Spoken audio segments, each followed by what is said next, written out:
Hello दोस्तों, नमस्ते, राधे राधे। मैं आपकी साधना दुबे आज आप सभी के सामने बहुत ही प्यारी कजरी गीत लेके आए हैं भोलेनाथ का और गौरा जी का। आइए आप लोग सुन के आनंद लीजिए। अपनी छोटी बहन को अपना दुलार प्यार आशीर्वाद खूब ढेर सारा दीजिए और हमारे वीडियो को ज़्यादा से ज़्यादा शेयर कीजिएगा दोस्तों। और आइए देर न करते हुए वीडियो को आगे बढ़ाती हूँ। रोज रोज गौरा शंकर के देई ताना, नैहरे चली जावइये भोले बाबा, नैहरे चली जावइये भोले बाबा। रोज रोज गौरा शंकर के मारई ताना, नैहरे चली जावइये भोले बाबा, नैहर चली जावइये भोले बाबा, नैहर चली जावइये भोले बाबा। ना हमरे भोला तोहरे गद्दा गलैचा, ना हमरे भोला तोहरे गद्दा गलैचा। उसके चटैया से मोर मन भागा, नैहरे चली जावइये भोले बाबा, नैहरे चली जावइये भोले बाबा, नैहरे चली जावइये भोले बाबा।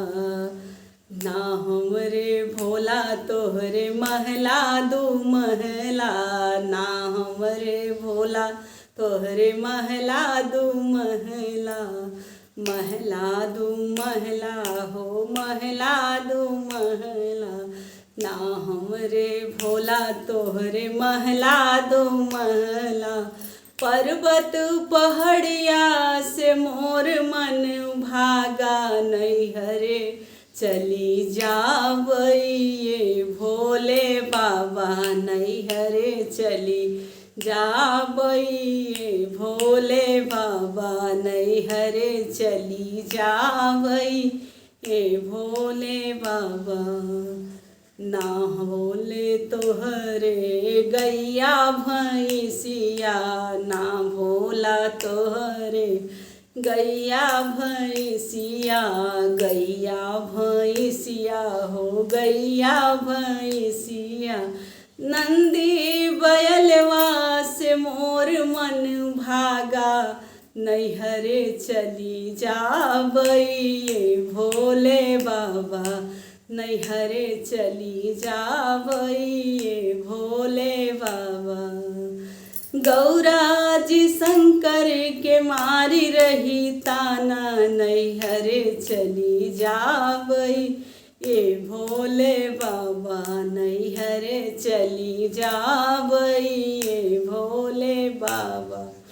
रोज रोज गौरा शंकर के मारई ताना, नैहर चली जावइये भोले बाबा, नैहर चली जावइये भोले बाबा, नैहर चली जावइये भोले बाबा, नैहर चली जावइये भोले बाबा।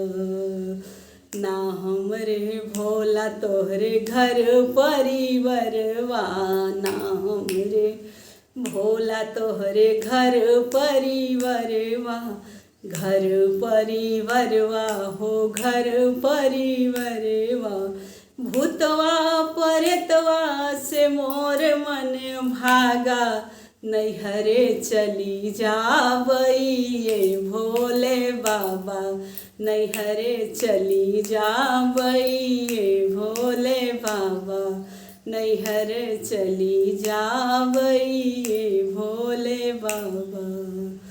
ना हमरे भोला तोहरे गहना गुरियवा, ना हमरे भोला तोहरे गहना गुरियवा। सपवा बिच्छू से मोर मन भागा, नैहरे चली जावइये भोले बाबा, नैहरे चली जावइये नैहर चली जावई ये भोले बाबा नैहर चली जावई ये भोले बाबा। रोज रोज गौरा शंकर के मारई ताना नैहर चली जावई ए भोले बाबा नैहर चली जावई ए भोले बाबा नैहर चली जावई ए भोले बाबा। धन्यवाद दोस्तों। यह कजरी गीत आप लोगों को जैसा लगे कमेंट में अपनी राय जरूर दीजिएगा। आपके प्यारे प्यारे कमेंट का हमें बहुत बेसब्री से इंतज़ार रहता है।